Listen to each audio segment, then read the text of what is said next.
Bienvenido nuevamente al curso online de tanques de almacenamiento parte 3. Estás viendo el video introductorio correspondiente al módulo 4, acciones sísmicas y pernos de anclaje. Este video es una revisión resumida de los distintos contenidos con los que hay que familiarizarse antes de acometer cualquier desarrollo. Los contenidos incluidos en este módulo han sido diseñados para comprender el proceso de diseño de estos elementos y de esta manera poder arribar a diseños adecuados. Los contenidos incluidos en este módulo son respuesta a un sismo, incluyendo las aceleraciones espectrales, cargas de diseño, fuerza de cortante en la base y momento de vuelco en la base, respuesta a cargas de diseño, con la resistencia al vuelco y al deslizamiento, y por último, pernos de anclaje, diámetro y número de pernos.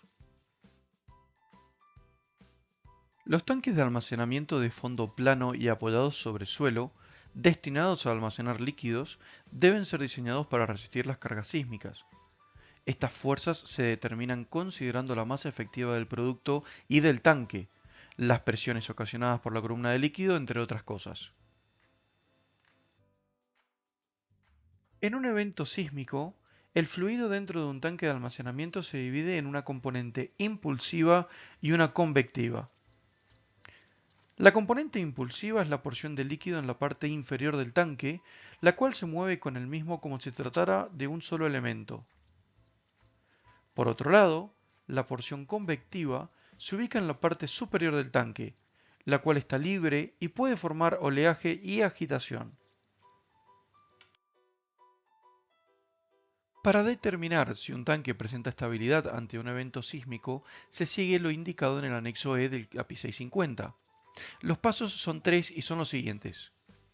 Primero se determina o se define la respuesta sísmica. Segundo, se determinan las cargas de diseño. Y tercero, se debe calcular y definir la resistencia a las cargas de diseño. Los movimientos sísmicos y sus consecuencias son un tema muy especial dentro del diseño de tanques de almacenamiento, sobre todo en zonas con alto grado de sismicidad.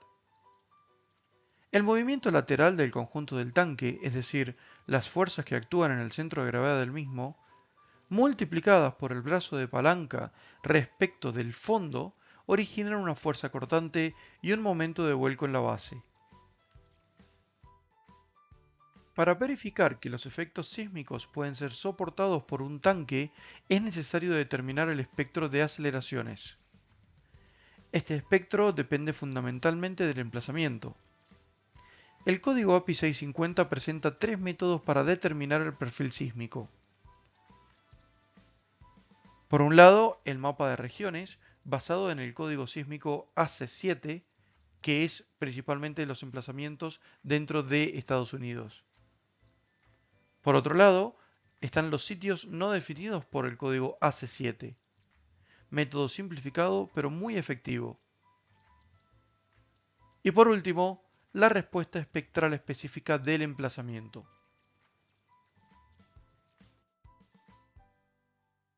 De acuerdo a los requerimientos del proyecto y de la normativa a aplicar, se determina el espectro de aceleraciones.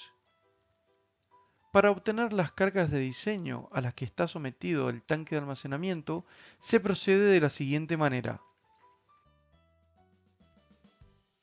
Primero se calcula el periodo natural de vibración del tanque, para sus componentes impulsivas y convectivas. Segundo, en función de la respuesta espectral, se obtiene la aceleración espectral impulsiva y convectiva. En tercer lugar, se determina el peso efectivo de los componentes impulsivos y convectivos del producto. Y por último, en cuarto lugar, se definen los puntos de acción de ambas componentes, es decir, dónde actúan las masas del producto con respecto a la base.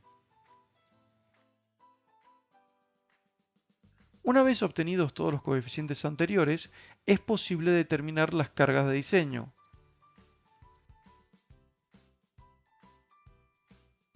El momento de vuelco en la base de la pared del tanque deberá determinarse mediante la expresión indicada en el punto E615, que se reproduce a continuación. Como se puede observar, el momento de vuelco es la suma vectorial, raíz cuadrada de la suma de los cuadrados, de las componentes impulsiva y convectiva del momento. A su vez, estas componentes se obtienen multiplicando la aceleración espectral por el peso efectivo y por los puntos de acción de la misma. De acuerdo a lo indicado en la sección E61 del código, el cortante en la base de un tanque será la sumatoria vectorial de las componentes impulsiva y convectiva, es decir, la raíz cuadrada de los cuadrados. Por su parte, los cortantes se calculan como la aceleración espectral multiplicada por los pesos efectivos de ambas componentes, impulsiva y convectiva. Cabe mencionar que el cortante impulsivo debe considerar el peso de la pared del tanque, el peso del techo y del fondo, mientras que para el cortante convectivo solo interviene el producto almacenado.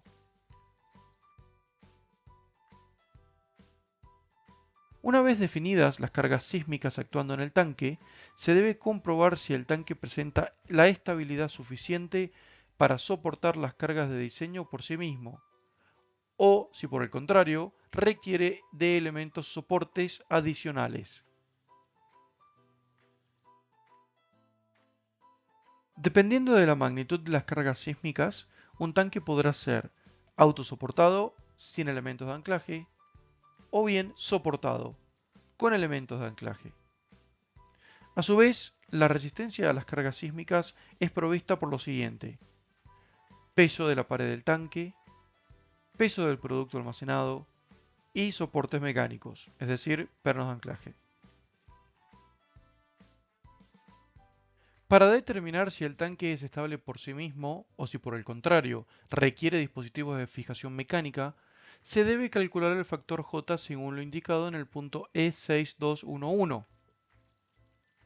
Según lo especificado por la tabla que se muestra en la pantalla, cuando el coeficiente J es mayor a 1.54, el tanque debe ser soportado, es decir, requiere pernos de anclaje por sismo. El factor J, requerimiento de pernos de anclaje, se determina de acuerdo a las ecuaciones indicadas en el punto E6211 y que se reproduce en la pantalla, donde el factor de estabilidad J es directamente proporcional al momento de vuelco en la base de la pared del tanque, MRV, e inversamente proporcional a lo siguiente: el cuadrado del diámetro d, al peso de la pared y al techo del tanque actuando en la base, VT, a la fuerza resistente al levantamiento, VA, y a la carga por presión interior.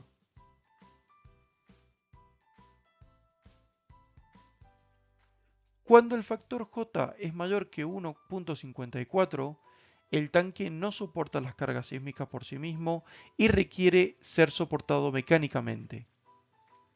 Para ello se debe calcular la carga de diseño de pernos según lo indicado en el punto E6212 del código y que se reproduce a continuación. A su vez, la carga de diseño de pernos de anclaje es función de la carga de levantamiento o uplift en inglés, la cual es directamente proporcional al momento de vuelco e inversamente proporcional al diámetro del tanque, como resulta lógico esperar.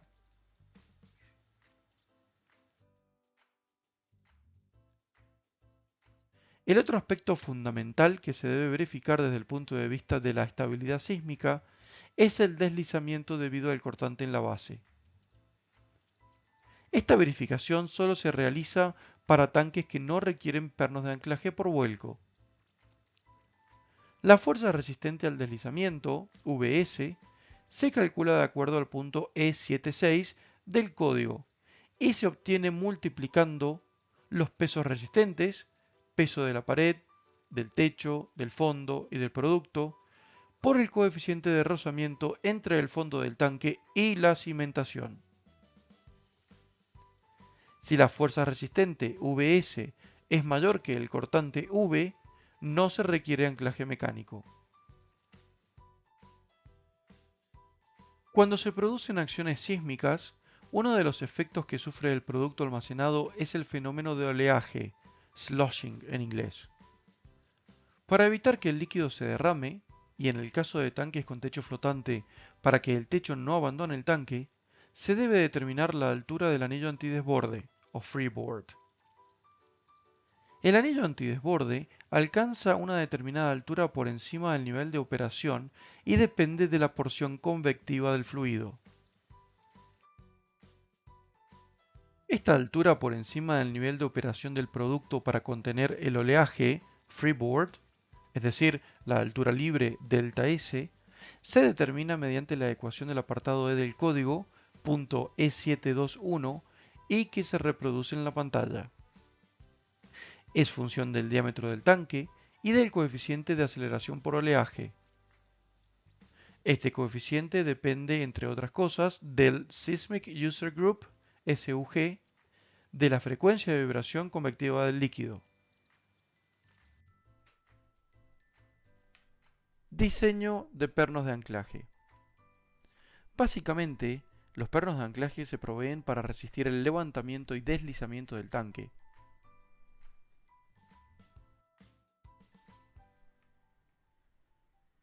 El cálculo de pernos de anclaje se realiza de acuerdo al punto 512 del código API 650.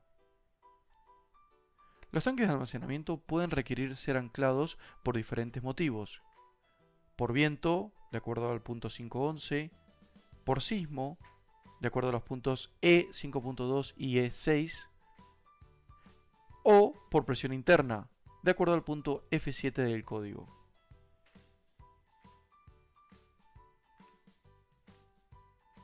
Para cualquiera de estas cargas, el procedimiento de cálculo siempre es el mismo, de acuerdo a lo indicado en el citado apartado, que es el 512 del código API 650.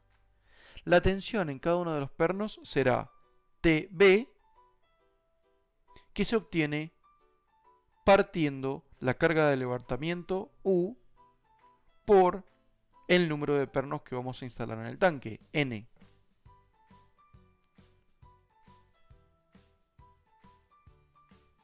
La carga de levantamiento se calcula de acuerdo a la tabla 521A del código, la cual se muestra en la pantalla.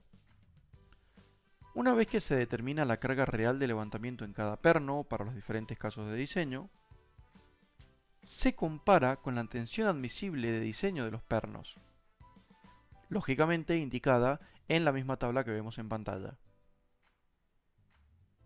De esta forma, se selecciona el diámetro y número de pernos que cumpla con los requerimientos para evitar el levantamiento del tanque.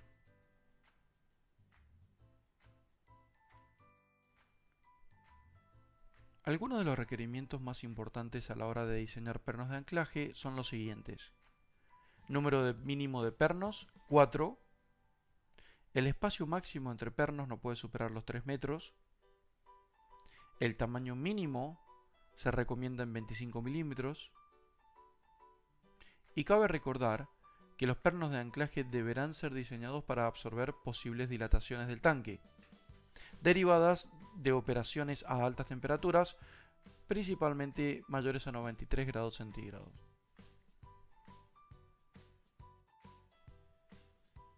Las silletas para pernos de anclaje deben ser diseñadas para soportar las cargas inducidas. Uno de los procedimientos más usados es el propuesto en la especificación AISI E1, volumen 2, parte 7, Anchor Bolt Chairs. Esta compilación es solo un resumen de los distintos contenidos con los que debes familiarizarte. Debes revisar y entender las notas de estudio antes de acometer cualquier desarrollo. Recuerda que todos los conceptos son complementarios y que los casos de estudios están relacionados. Sigue trabajando como hasta ahora y vuelve a por más. Gracias y que tengas un muy buen día.